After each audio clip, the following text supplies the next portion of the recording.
guess I mean some of the looking at some of the differences between the books and the movies, the first one, the biggest one in my mind that jumps out is Tom Bombadil. I I knew mean, you were going to bring him up. You're obsessed. yeah, I mean, come on. Hey Dole, Mary Dole. I love how he speaks. I love Yeah. that whole section of the books. I get why they cut it out. I think it's very understandable. It doesn't really do anything to the narrative, but I don't know. It really is. It feels like it's also like if the Shire is in a vacuum to Middle Earth, it's like Tom Bombadil's little realm, I guess, is just an like even further in. But it's I don't know. It's really special. I can't explain it. It's like nothing else in the books. There's an element of magic to it that comes through in other ways, like Lothlorien, which we can get into, Mm. as a separate aside.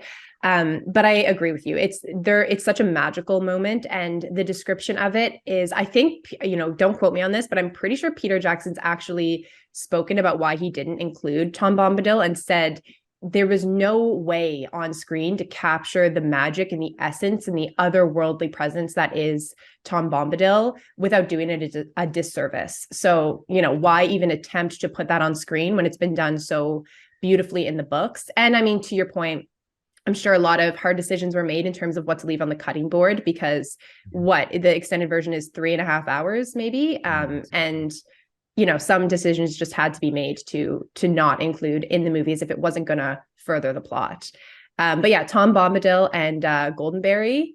Goldberry. Oh my God, that was a faux pas on my end. But yeah, Goldberry. I mean, it is a really beautiful chapter. And, when I was a kid, I used to always feel like those chapters took so long to get through. And I Oh, just wanted to get yes. to the meat of it.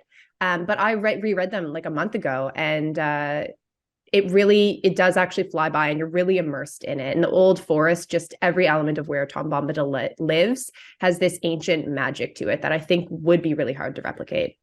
Yeah, no, it's some of the best. And like to your point about Peter Jackson, I think you're right because I don't know if that's what he mentioned specifically, but it's at some point Frodo gives Tom the ring. And it's like you can't have you're trying to build up all of this suspense around the ring and its danger. And then you just have this being that can like wear it and flip it on his finger. And I don't think he Sorry. disappears. He does not disappear when he wears the ring. No, he doesn't. He doesn't even realize like what it is. Like he's just I remember there's a scene where Frodo, for whatever reason, tries to pull a trick and he puts the ring on and he's like sneaking around to the door and Tom can see him. And Yeah. he's like, your hand is much more beautiful without that thing on it or whatever. Yeah. I love the character.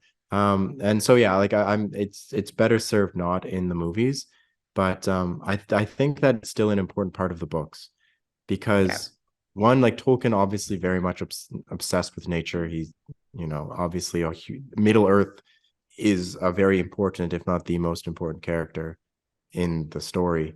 Um, True. Tom is just kind of like a personification of that. I know there's a theory, not, I don't know if it's a prevailing theory, but that like he's the embodiment of Eru Iluvatar, like God.